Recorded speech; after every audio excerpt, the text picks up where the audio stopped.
All right, guys, I'm going to teach you how to start creating your communication system with your dog through classical conditioning, but a little science behind classical conditioning. So, Pavlov was a scientist and he was studying salivation responses in dogs, and he came to find out if a bell predicted food, the dogs would salivate.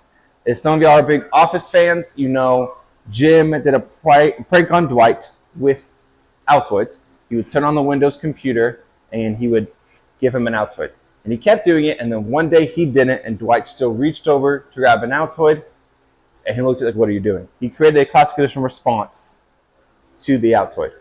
A lot of people do this when they're saying, "Oh, you want to go for a walk?" And the dog starts getting excited. They grab the dog bag of food, the dog starts getting excited. Those are all classical condition responses to sounds. That's why some trainers will end up using a clicker when they are training with dogs because it never changes. Whether the trainer gets excited or upset or angry, this never changes. And so a lot of people tend to use these.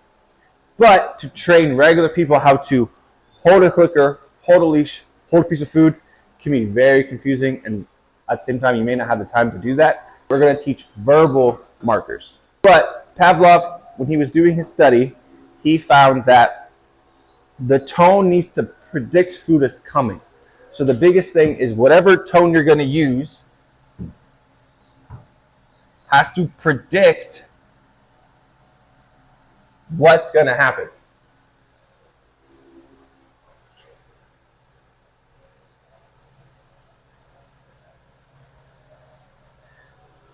Meaning you cannot you can't at the same time say a marker, give your dog food. You can't do it, give your dog food, then give a marker. So our markers are going to be yes and good, right? Yes is going to be our release marker. Good is going to be our duration marker. So when we're training, these are going to be markers that we use to communicate to our dog that they are in the right? So the tone is going to be yes or good. Yes has a longer S sound. Good has a longer O sound. So if the dog's in front of me, I'm going to go good, feed the dog. Good, feed the dog. Good, feed the dog. Good, feed the dog. Good, feed the dog. Over and over and over. I'm going to do the same thing with yes, but I'm going to move. So I'm going to go yes and then move. Yes and then move. But it's I have a crate behind me, so I can't move that much right now, but it's really like here, and I'm going yes, and I'm moving all the way until the dog gets to me. The reason for this is as we move throughout the program, when we say good, it's letting the dog know that I want you to keep doing that behavior. So we call that a bridge or duration, really. We're going to say duration. So good,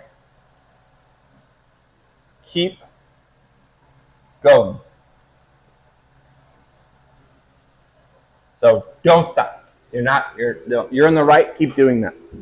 Yes, we release, come to me. When I mean by come to me, it's not a recall command or anything like that. It's going to be, you're just going to come to me, get a reward. Good, keep doing. I come to you, right? So when I'm teaching, I'm going to go, good. I move to the dog. When I say yes, I move away from the dog. It's letting the dog know how they're going to get reward. So later, for instance, if my dog's in a down and I go, good, it means keep doing the down. Good. Right? They stay there. I don't have to go back to them. I've already conditioned this marker enough that, hey, keep doing this means I have to stay here. Good means keep doing that behavior. Yes means you're going to be released and you can come to me and get your reward. So if I'm walking, I go, good. I'd run to the dog, give him a piece of food. Right? Then I'm going to say yes, and the dog can break and come to me to get the food. Good. Good. Good. Good.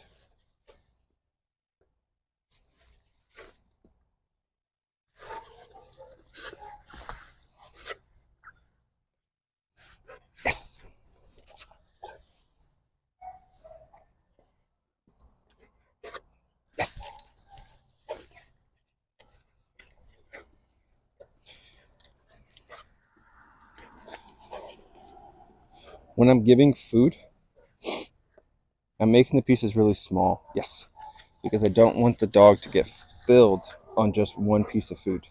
Good. You can use whatever you like. I do bring, good. Some clients get Biljack from me or other treats called Happy Howies. Good. But it's the same nutrients as they would get from their actual dog food. Good. If your dog is very food motivated, you can use their food. Good. Yes.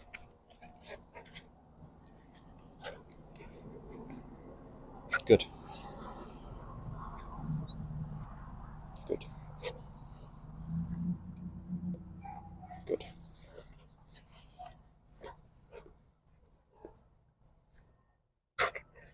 Yes.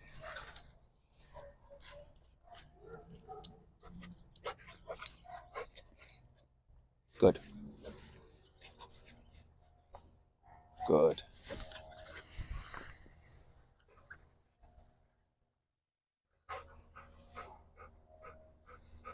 Good. Good. Good. Good. You okay? Got you, bud. Yes.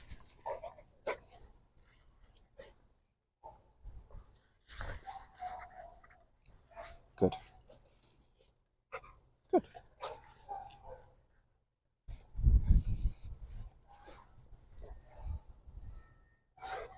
Good. Yes. All right, guys. So remember, our markers are yes and good. It's going to take about 100 to 200 pairings to get your dog to have the classical conditioning response that we want. And remember, it's involuntary. Your dog has no choice in to make the reaction that we're teaching. So keep that in mind. If you're not seeing an involuntary response to your dog hearing your marker, then you need to keep working on it. It's not going to take that long to do it. You could do this in a day or two with just practicing with the dogs.